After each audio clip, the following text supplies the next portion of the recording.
Hey folks, it's Marcus here. Don't worry about that. My dog, one of my dog's favorite books too. I want to read a little bit out of here. It's the Meditations of Marcus Aurelius. Bought it at a garage sale.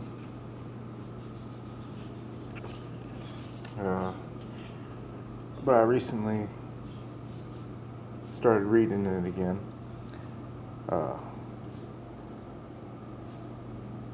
It's really good. It's a good book. Everybody should read it. I mean, it starts off, he's like, talks about all the people of his life, what he's learned from them. Only good things. Only talks about good things he's learned from them. Anyway, there's this part here. Thought we'd try to get through together, huh? There. Book 30, huh?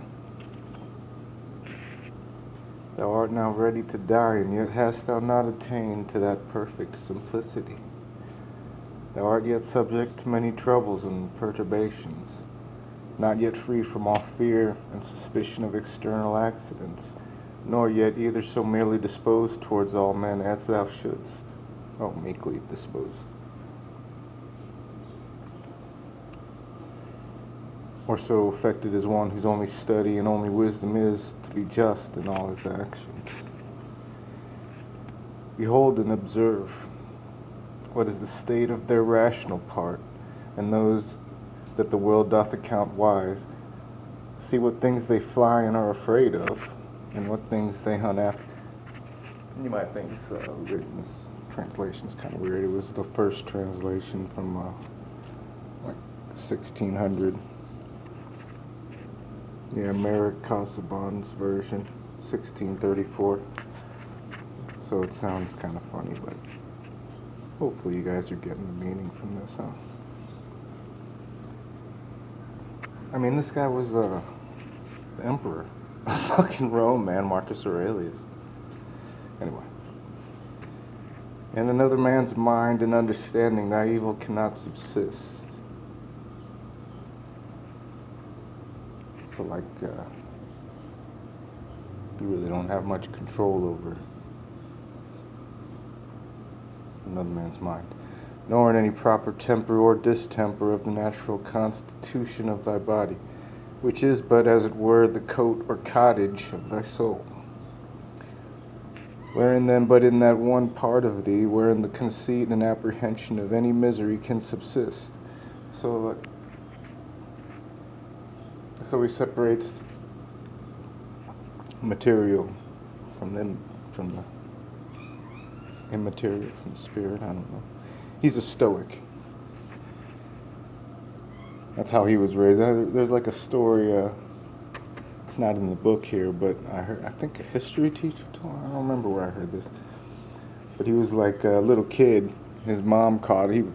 Well, not his real mom, because he was adopted by like his uncle or something. Anyway, his mother caught him sleeping on the floor in his room, as the Stoics would do, because you free yourself from want and pleasure and stuff like that. Caught him sleeping on the floor, told him not to do that. He's the fucking emperor's son. He's going to be emperor one day. This was known. And so she tells him not to do that, but then he gets older and he starts doing it again in his old age. Anyway, where were we?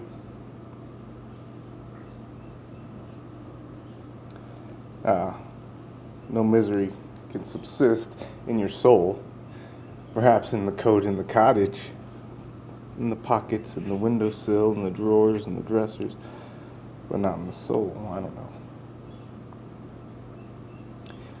Let not that part, therefore, admit any such conceit, and then all is well. Although he starts off here, you're still slipping. Anyway.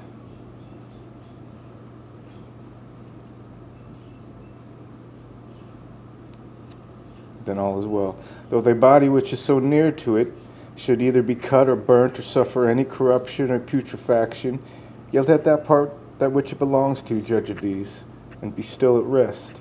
That is, let her judge this, that whatsoever it is, that equally may happen to a wicked man and to a good man is neither good nor evil. For that which happens equally to him that lives according to nature and to him that doth not is neither according to nature nor against it, and by consequent neither good nor bad. Stoics put a lot into nature. Nature is where the power, the force of nature is like God. Ever consider and think upon the world as being but one living Ever consider and think upon the world as being but one living substance and having but one soul, and how all things in the world are terminated into one sensitive power, and are done by one general notion, as it were, and deliberation of that one soul, and how all things that are, concur in the cause of one another's being, and by what manner of connection and concatenation all things happen. Concatenate, like, I suppose that's determinism. What art thou, that better and divine part accepted, but as Epictetus said well, a wretched soul appointed to carry a carcass up and down.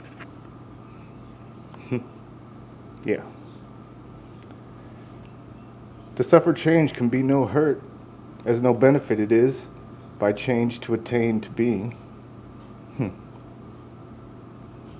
To suffer change can be no hurt, as no benefit it is by change.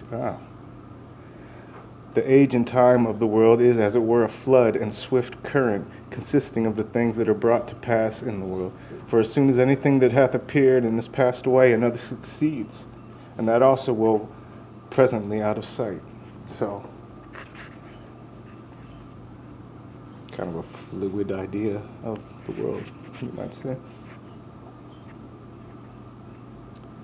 Whatsoever doth happen in the world is, in the course of nature, as usual and ordinary as a rose in the spring and fruit in the summer. Of the same nature is sickness and death, slander and lying in wait, and whatsoever else ordinarily doth unto fools use to be occasion either of joy or sorrow. So,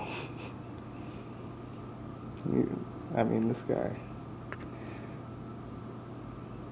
Now, whatsoever it is that comes after doth always very naturally, and as it were familiarly, follow upon that which was before. For thou must consider the things of the world not as a loose independent number consisting merely of unnecessary events, but as a discrete connection of things orderly and harmoniously disposed. There is then to be seen in the things of the world not a bare succession, but an admirable correspondence and affinity. Anyway, let's chew on that for a bit, eh?